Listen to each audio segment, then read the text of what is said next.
Hi there, and welcome to Unit 1 of IHM in 3 and 5, Research Methods for Tourism.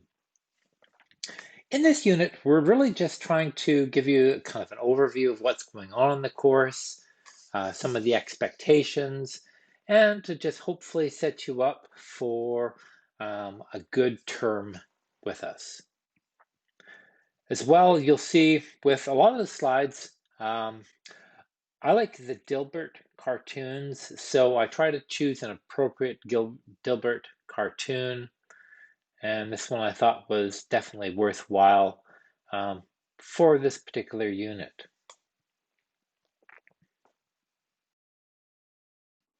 For today, some of the things that we're going to talk about are a very short background on me, as well, kind of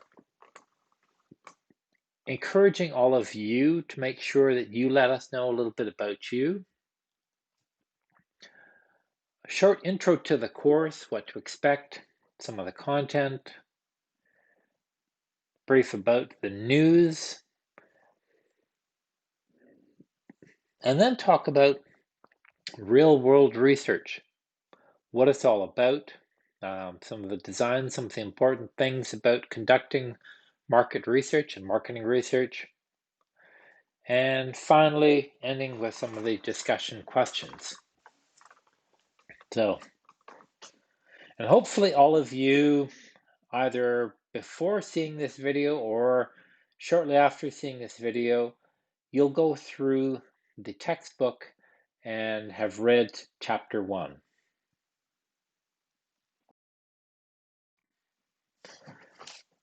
Very briefly about me, I used to work with Parks Canada, so that's Parks Canada Agency. That's all of our national parks and national historic sites across Canada, which are everything from, your iconic Banff and Jaspers and places like that, to Guayhanas, to some of the lesser known but still spectacular parks all across the north. And I was working from all the way from the Manitoba-Ontario border through to BC and up across the north, and conducting market research, social science research, finding out what people were doing in the parks, why they were there, everything like that. From Parks Canada, I went to the Canadian Tourism Commission, which is now called Destination Canada, and I was a senior market analyst for the Canadian Tourism Commission.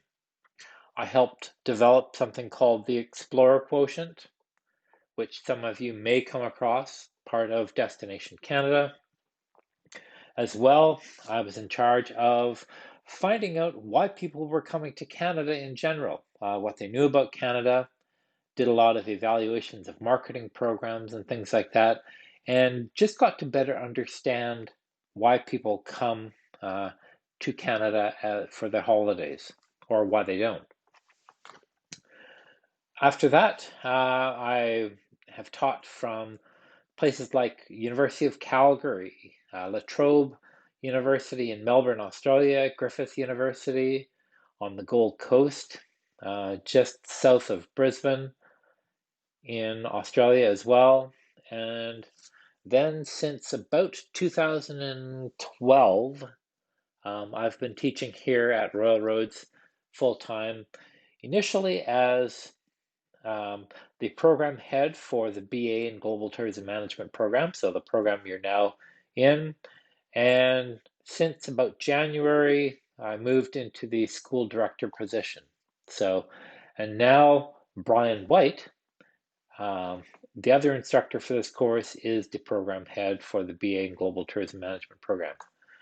And if you want to see a little bit more about me and what I've done and some of my interests and things like that, there's my LinkedIn site.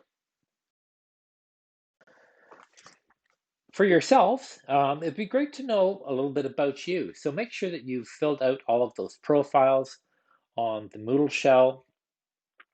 There's, make sure you've given us enough information about you, what you're like, things like that. There's a place where you can load up your picture. As well, if you check out on the Moodle shell, in the first section, there's a little thing about that asks you about your past research experience. So if you can let Brian and I know what you've done in the past as far as research, that would be fantastic. And it gives us a little better sense of how to make sure that the course is relevant and connecting with you. As well, if you're interested, you can connect up with me through LinkedIn. Just send me a request.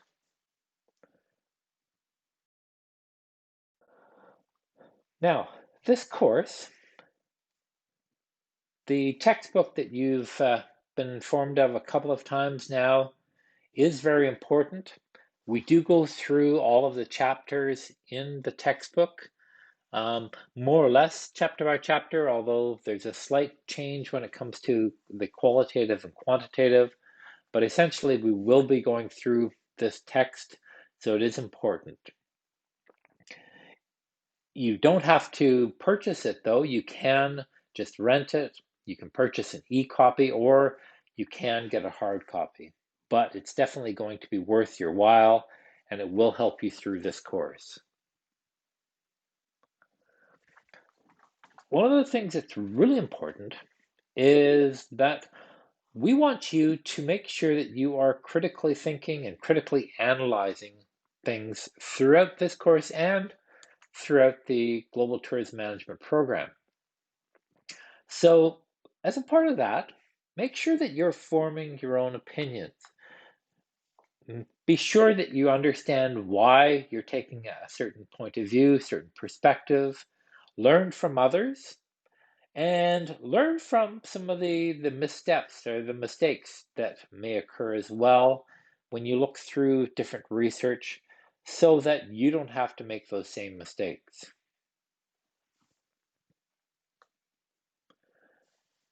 There are discussion points weekly, and as discussed in the video that kind of outlines the Moodle shell as well, we'll be talking about it in just a moment. These discussion points are very important as well as contributing towards your final grade. Quick point about to explain the picture that you see on the side there. In 1987-88, I took a year off from school and traveled across Africa in the back of a truck. And at this point, we were in the middle of Zaire, which is now called the Democratic Republic of the Congo. And this was a pygmy village that we were visiting. So the girl that you see there, she was an average height, 5'7", I believe, 5'8", and that was one of the gentlemen, part of the pygmy village, at full height. So that village, that was kind of an interesting experience for us to meet this one community. As well, almost forgot, there's this in the news section that we will discuss key things that are going on in the world. As well, there's an opportunity for all of you to contribute to the in the news section.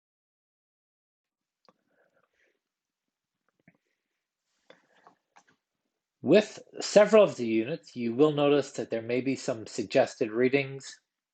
These are just to give you kind of further information, a further understanding about research ideas, and it's less important that you understand what was discovered, but more just how they did it, how some of the research problems that they talk about at the start of these articles led to the things at the end of how the research was actually conducted. So it's just for your own information. This picture, to further explain that, this is Casablanca in Morocco, looking at the markets or the souk. Now, so a few things that were in the news that kind of caught my eye for this week. a report out of Florida saying that Florida tourism, because of COVID, of course, could take upwards of 3 years to finally recover or get back to where they were. So, understanding that, even with a possible um, vaccine coming out in maybe by the end of this year, early next year, it'll still take a long time before people are comfortable traveling and really trying to get all of you to start thinking about, okay, in this period and when tourism and hospitality do come back, what do we want to see with it? How should tourism and hospitality recover? What should it look like when it comes back? These next two stories are very much related.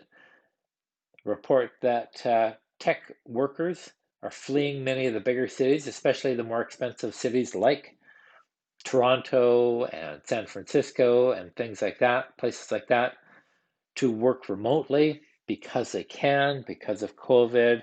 People are getting more comfortable, things like that, and getting away from these expensive cities.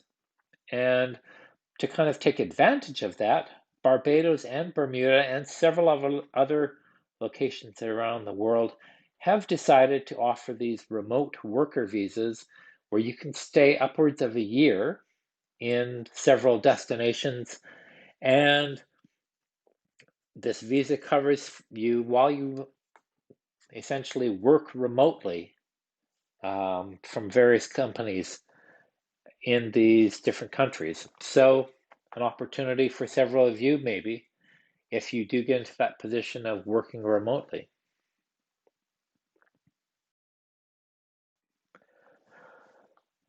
This course is 11 units long, and we cover everything from theory to practice, making sure that you understand not only kind of the underlying ideas behind research and how research is conducted, but also where it's useful, and you even get an opportunity to try out conducting research. We cover everything from, developing research objectives, talking about ethics, qualitative and quantitative research, analyzing that, and presenting your results. Because this course is only one course long and we're really trying to cover a little bit of everything, essentially we're just giving you kind of a taste of all the different things to do with research. And if you really are interested in research and want to dive a little bit deeper into it, there's a lot more information out there. And, uh, you know, talk to those of us that have done research in the past, and you'll find that, you can gain a lot of information from what we've gone through and some of our experiences. There are three assignments, three, uh, I guess, broad categories of assignments. Again, the short video that was done regarding the whole Moodle shell does talk a little bit about that and shows on the Moodle shell how this breaks down. But basically, the research proposal has an A and a B part. The design also has an A and a B part. And then the conducting and the presentation of results, analysis, that PowerPoint is a final assignment. As well, there is this class discussion contribution participation element to the course. On the Moodle shell, you will notice there is this assessment matrix going through all of the different assignments, when they're due, what learning outcomes we're hoping to achieve with each of those assignments, and how much those assignments are worth. So your contribution and participation worth 20%, and you can basically break that one down to almost or approximately 2% per unit. So that's kind of the expectation there. And you gain your contribution and participation marks by actively participating in things like the discussion questions. Assignment 1A, bit of an overview for the research proposal, which leads into assignment 1B, which is the more formal research proposal. Assignment 2A is just a brief description from you about your research design. After you get feedback, you will get assignment 2B. You'll hand that one in, which has a much more complete description of what you're planning to do with your research. And then again, assignment 3 is the mini field research, where you will actually go out, conduct your research, gather your findings, analyze them, and present them back to the class in a recorded presentation video.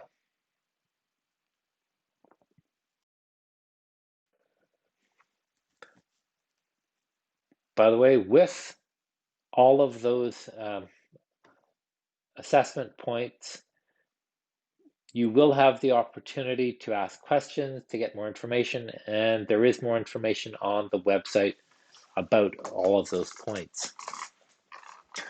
For this unit, really all we're wanting to do is just, again, give you a bit of an overview, talk about some of the main approaches to research, have you better understand market research, marketing research, and identify some key ethical things to consider when you're conducting research. These ethical issues are especially important when you're conducting any research connected to universities or higher education. Not to say that they're not important in industry, but you know, honestly, when I was working with the Canadian Tourism Commission or with Parks Canada, I don't believe that I ever once was asked about ethical reviews or any of these sorts of things, but they're definitely important to be considering when you're going through and conducting research. It's a very quick point. When we're talking about research, and especially within this course, within this program, one of the things that you may hear us talk about is this thing called real world research. And what we mean by that is we're really talking about research that is out of the laboratory. Sometimes you may call it field research, but it's really much more on an applied basis. It's research that is there to make a difference, and we'll actually talk in a moment all about different types of research and kind of where you might find different types of research, things like that.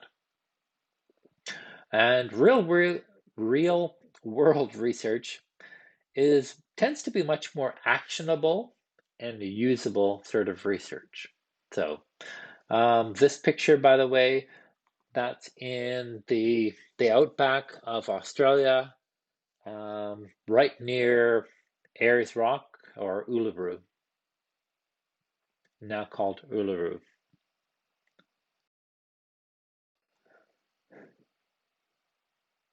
Your text talks about research and really talks about why research is important. And I guess one of the things, even before we get into this sort of thing, and sometimes I'll have discussions with students about research, and, for some students, this might actually be even a bit of a scary topic, conducting research, what's it all about? I've never done it before, they don't know what to expect, and things like that. And really, um, you've probably conducted more research than you realize. Any of you that, were looking at different universities and decided to come to Royal Roads, and, I guess thank you very much for choosing us. But when you were taking a look at those different universities, you were conducting research. Any of you that have, gone on a trip and decided between one location or another, you've done research.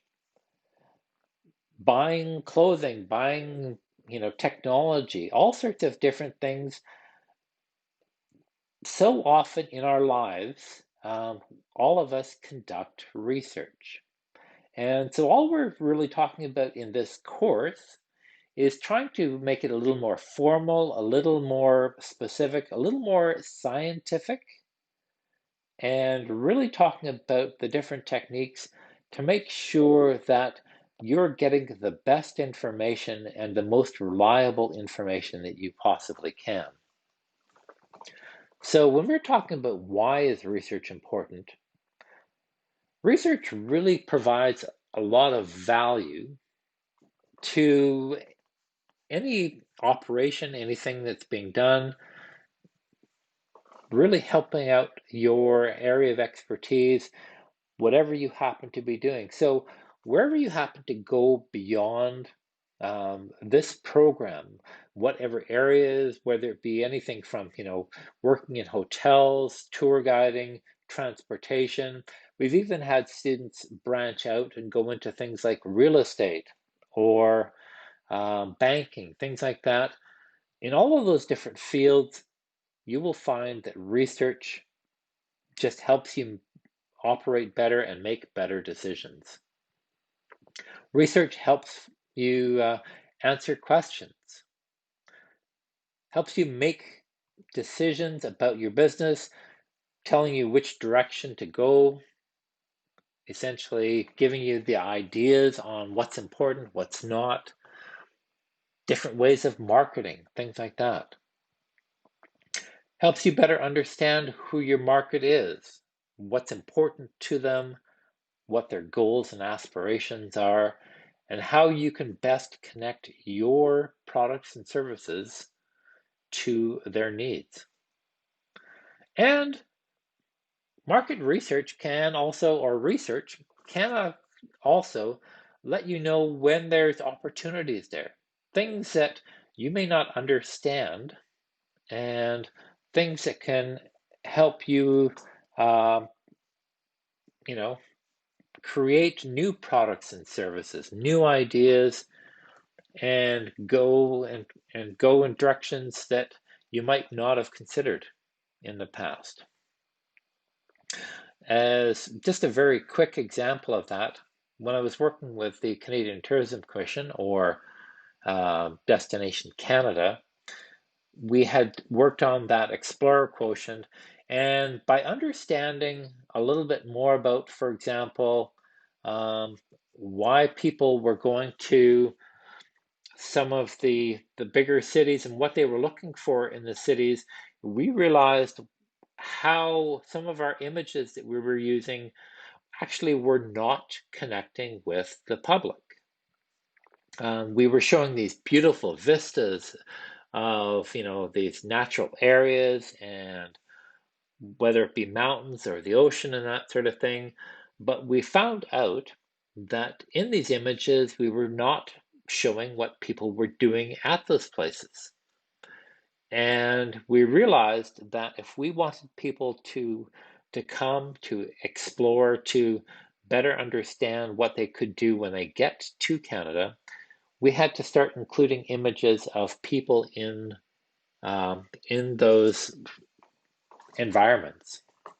So it really changed how we started marketing Canada to the world.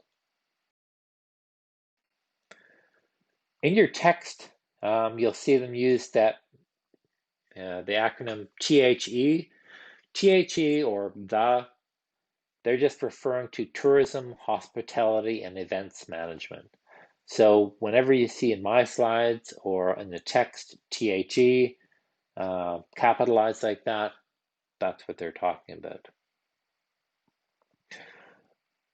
Tourism and hospitality and events management is a very specific sort of area, and when you start looking at some of the research, these are some things that you might look at with THE research. Things like, why do people move to destinations away from their home? What makes a good destination? Why do people undertake activities that they do on vacation? And why do people act differently on a vacation quite often than they do in their home country? What sort of expectations are there, satisfaction, what they liked, what they didn't like, how you can improve that experience? Maybe you want to understand what motivates a person to attend a concert. What are they looking for? What are they hoping to do? One thing you'll notice about all things tourism and hospitality is that it's really about people, their behaviors, their perceptions, their understanding, expectations, things like that, and how they're interacting with whether it be other people or the natural environment. Again, back when I worked with Parks Canada, we would quite often get into discussions. Those of us doing the social science research or the visitor research would get into these discussions with some of the biologists and ecologists and that, and talking about, whose research was more important. And at the time in Parks Canada, the ecologists and biologists were really heavily supported by the agency, and that made them feel very important. But we had to remind them that for a lot of the time, they're not managing the forests, they're not managing the animals, they're not managing the water. A lot of what we do within Parks Canada and this sort of research is we're managing how people interact with all of those things. So how people interact with the nature, how people interact with the forests, how people interact with the water. So that's why research within tourism and hospitality is so important. Your text talks about, is another nice thing about all the sort of characteristics of research and good research, and works it well using that first letter of research. So talking about research that's reliable, meaning it's accurate, it's credible, ethical, so it's got principles behind what you're doing, who you're doing it with, things like that. It's stimulating, thought-provoking, it's diving into things and helping to better understand the world. It's evidence-based, so based on facts. Some of the research can be arduous, meaning it can be difficult to do. Not all of it, but some of it can be. It's definitely rewarding. So it's very gratifying when you understand why things are a certain way. Research is, you have to be very conscientious, which means you have to be very diligent and thorough when you're conducting research. And it must be handled and handled well, which means you have to be well controlled and managed. Now, as I mentioned earlier, lots of different types of research that can be done. Just as a very quick overview, you have scientific research, and scientific research, and that's one of the things that we're wanting to definitely stress within this course. It really talks about, or means that, wanting to be systematic and seriously thinking about everything that you're doing, how you're doing it, why you're doing it. The quick side point with that image that you see there, those are my two sons. And again, this was back 2011 or 12, so back a few years. And they were actually doing a little bit of research while we were in Australia, in the area around, in the outback around Uluru. Wanting to be explicit about all aspects of your research. So when you want it to be scientific, being very clear about why you're doing what you're doing. And again, having really thought through all of those different steps. It's important to control for the uncontrollable. And that may sound like a bit of a contradiction, but it just means that you're prepared for what could go wrong, and you've already thought about different contingencies or different ways of dealing with things that may pop up. And one of the very important things or concepts, principles behind scientific research is that it's reproducible. Replication is a very important aspect to scientific research.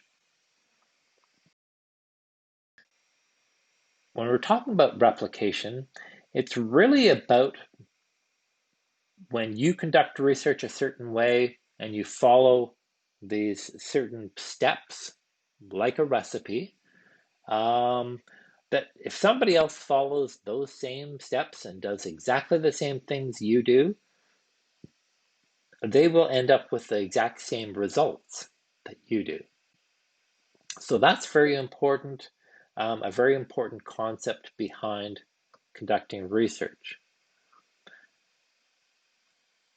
Most science and scientific elements really rely on this replication as that sort of foundation or why to verify that this is true research, it's true results, it's results that you can rely on, things like that. Trouble with replication and real world research, though, is stuff happens. And it's not always possible to replicate. Something may occur, people are slightly different, and because, as we said earlier, you're doing this research on people and with people, people are not always as predictable as we'd like. So within the sort of social sciences, just because you can't exactly replicate, it doesn't necessarily make your results invalid, doesn't necessarily make them not reliable. The flip side of this whole thing about replication within, especially within social sciences, is just because you were able to replicate, that doesn't guarantee that your results are any more valid. So within the social sciences, replication is something we strive for, but it's not the final goal necessarily behind what we're doing.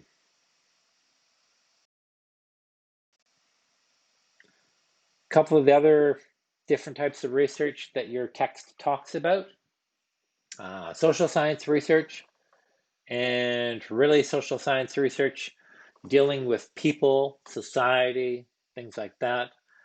Quite often, travel and tourism, tourism and hospitality research is considered a social science research because, again, we're dealing with people, we're dealing with society, we're dealing with populations. And some of the things that you might do in scientific research, the idea behind this, like replication, experimenting, things like that, you can't always do with social science research. The text talks about applied research. So really, and there are some crossovers and some connections between some of these different types of research, but really applied research talking about how you're doing the research to solve a practical problem. You have an issue and you're doing this research in order to solve that issue that you're dealing with. So, and a lot of the research that we do within Royal Roads in general and within the School of Tourism and Hospitality Management specifically, it's generally a lot more applied. So, not this past summer, of course, but the summer before, I was doing some research on music festivals and events and finding out the types of people that visit these events and how much money is generated locally and regionally by these different events. Very applied because each one of these events has to ask for funding from various levels of government and things like that. And quite often they need to prove that that money was well spent. So the research that I was conducting helped to justify the funding that they were getting. You have something called peer research, and sometimes peer research is research just for the sake of research. A lot of, or you're more likely to see peer research in scientific research. So, where your scientists are doing research on something that at least initially may not have a practical or a purely practical reason behind the research, although quite often peer research can end up having a more applied, a more practical element to it. You just may not know it at the start when you first begin with your peer research. Consultancy research. Doing consultancy research is basically where you've got a client and you're doing research for them.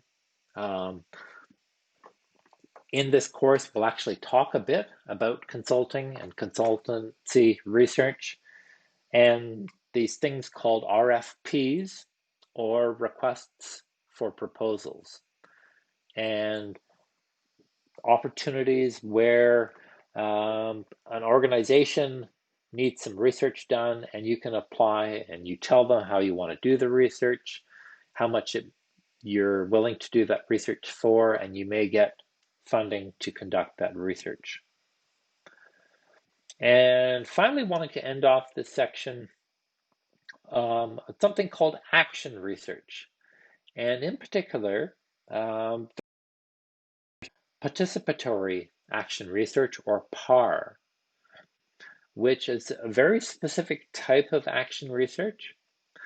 And it's a situation where, well, quite often as a researcher, you're conducting research on something.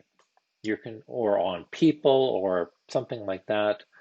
Um, Maybe you're trying to understand why visitors are coming to Victoria, whatever the case may be. In situations like that, the only contact you really have with the people you're doing your research on is in that them answering your questions.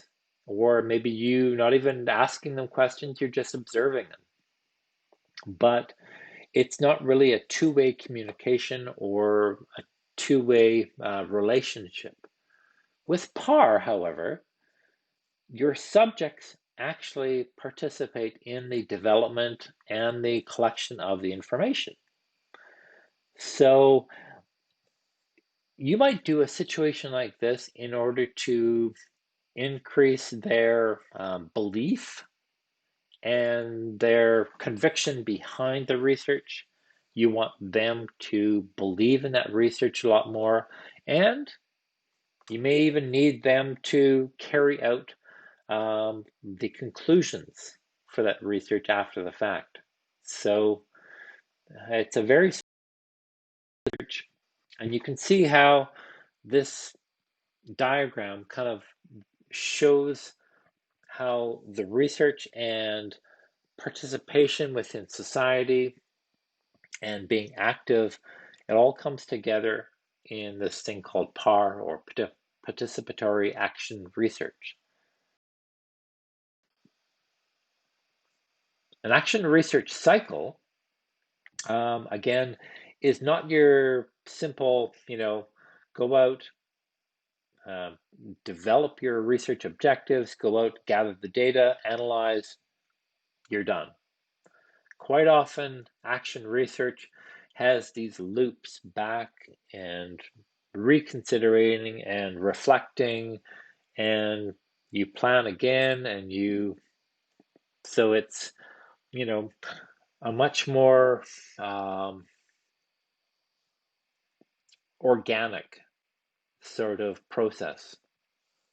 And, you know, yes, it's much more complex. It tends to take a lot more time, but your end results can be very important and can be, you know, more widely accepted than they might have otherwise done. So now PAR, or participatory action research, is a moderately new perspective on conducting research. So it's still not widely understood and widely used within research. Within your text, they make this distinction between marketing research or market research. Um, to be honest, personally, I don't find that many people making this sort of big distinction between marketing research and market research. But to just kind of explain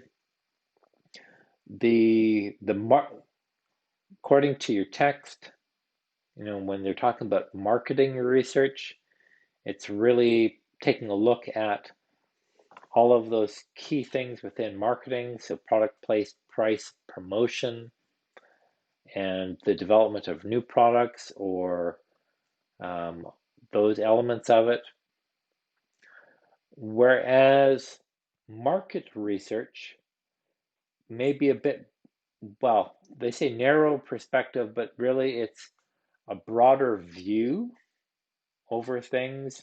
And instead of just thinking about product, place, price, promotion, it's a much um, more open view on all of the things that you might be looking at, considering, and tends to be a much more holistic sort of perspective on things.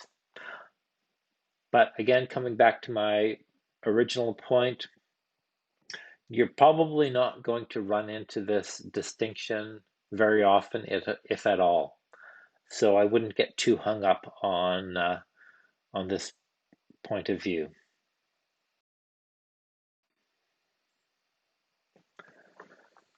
So just to kind of bring it back a little bit to the idea of why this research and how research ties into tourism, hospitalities, and events management is really, I guess, recognizing that this research, you're dealing with people, and tourism and hospitality in general is already kind of a unique, a special sort of product.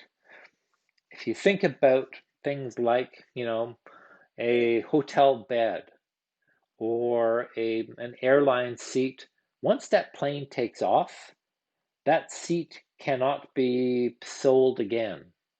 Um, it's immediately gone. That product is out the door. So you can't store up things like a seat, an airline seat, or a hotel bed, um, a night at the restaurant, or a night at the theater. So they're perishable products. And so that's where this research becomes so important to get it right, to understand what's going on.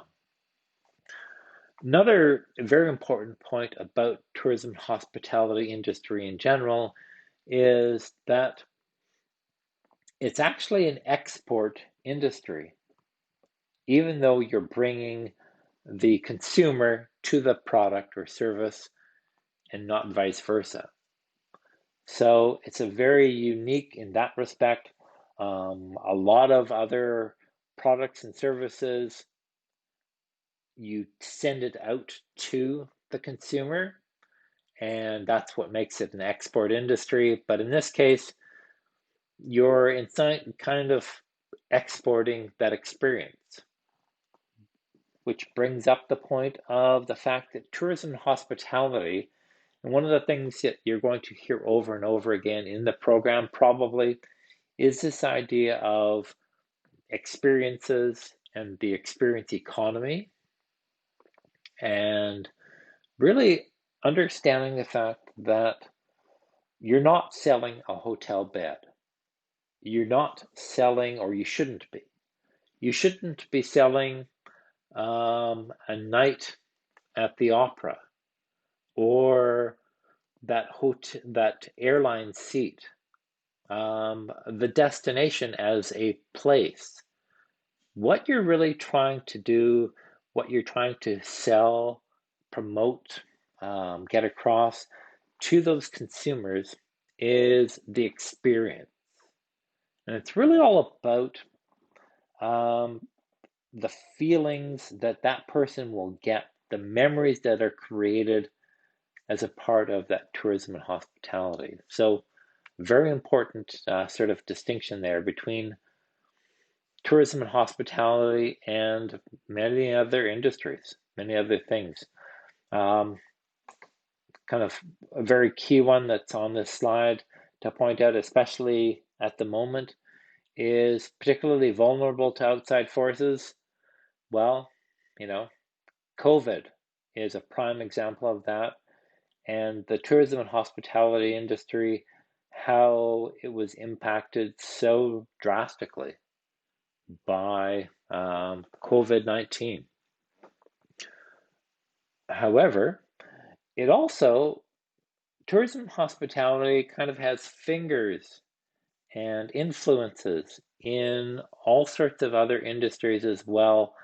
So it's also a very unique and a very special, a very powerful sort of industry to be a part of. One last thing, as part of this chapter and a part of this unit, is to really think about some of the ethical considerations, some of the things that are important whenever you're conducting research, something called informed consent, to make sure that anybody that's involved in your research truly understands their part in the research, what you're trying to do, any possible impacts on that person, things like that. Being open and honest with them as much as you possibly can with why you're conducting the research. Now, it's not always possible, at least initially, to tell them what you're doing with the research, but before the end, before that person walks away, hopefully you do have the opportunity to explain why the research, why you're conducting research. I'll just give you a quick example of why you might not want to tell people what you're doing your research about. Um, there was this one study, and they were bringing people in to a theater. They wanted to show them this, some advertising on the TV, on this screen. So they walked people in, and they just happened to have this table of, different snacks that people could grab on their way in before watching these advertising. After the advertising, the people were supposed to rate the different ads, what they liked, what they didn't like, what stood out in their minds. And then, they left. And again, if they wanted to grab snacks as they walked out, great.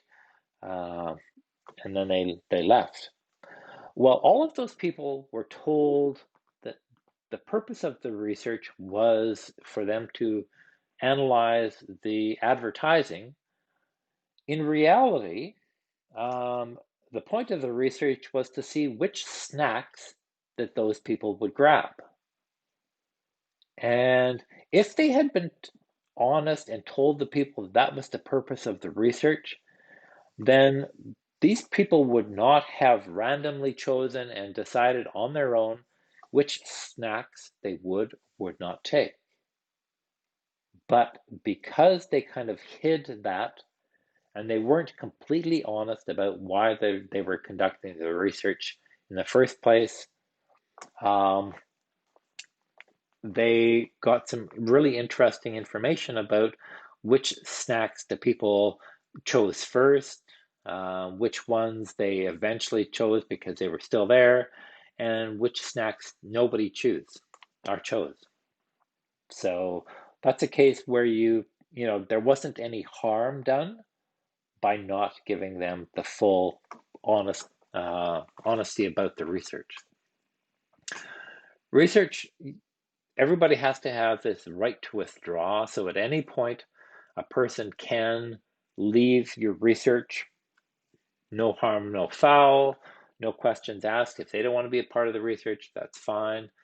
And in most cases, any information that you've gathered from them up to that point, you just delete because they're no longer part of your research. If you've already entered all of the data and you can no longer find their responses, then unfortunately it's too late. You can't pull their information out. But right up until that point, if somebody decides they want to leave, that's fine, that's up to them, and you delete the data from them. Research, we have a duty to protect them from harm, and harm, not only physical harm, but also psychological harm or economic harm. So one of the things that we're always asked whenever we conduct research is, will there be any physical, social, psychological, or economic negative impacts on the participants? So often we will provide a debriefing of what that research was all about, just to give them an understanding of what they participated in. Confidentiality, it depends. It depends on the research and depends. Everybody will be informed of whether or not the research is confidential or not. But in certain situations, certain participants might not be confidential. If they are an expert opinion, if it's important to have the president of the company and their opinions about something, then you may be very clear in the research write-up that you spoke with the president of the company. Other situations, you have to provide that confidentiality in order to get people to participate. So it really depends upon the research. And finally, ethics, being very aware and conscientious about gender, race, culture, sexual orientation, all sorts of different characteristics, and being very aware of how your research is being conducted, um, where it's being conducted, the questions you're asking, everything like that. You need to really be very aware and very understanding about all those sorts of things. So those are just some of the ethical considerations that you have with research. As I mentioned at the start, you'll see in Unit 1 these 3 questions for discussion. All of you are expected to participate, to contribute responses for these questions. So it's very important every week to stay up with these discussion questions. Sometimes they're moderately general, like this sort of thing, that may not specifically tie to some of the things we talked about in the unit. Other times you may be asked very specific things about that unit and about some of the topics, some of the theories and ideas that were within that unit. So anyways, please go to Unit 1, the discussion questions, and answer these 3 questions. And also, feel free to, comment on other people's responses. Respectfully, of course, but go ahead and ask people why they responded one way and not something else, or if you like somebody's response, let them know. One last Dilbert cartoon. Usually I won't provide 2 Dilbert cartoons, but I figured for Unit 1, why not? Give you a moment to go through this.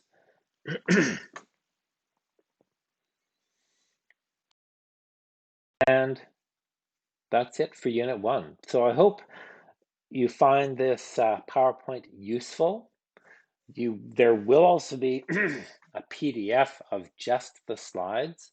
So if you just want to go through the slides without the narration, without the comments, that's up to you as well. And to explain this picture, this was in Morocco, and this was a tannery. So you can kind of see down below all of these different vats that had different chemicals and different dyes and that, and stretched out on the tops of all the buildings around everywhere, the actual leather was being dried after being processed. So that's it for this week. Again, if you have any questions, please contact either myself or Brian, and I'll see all of you in the discussions. Take care.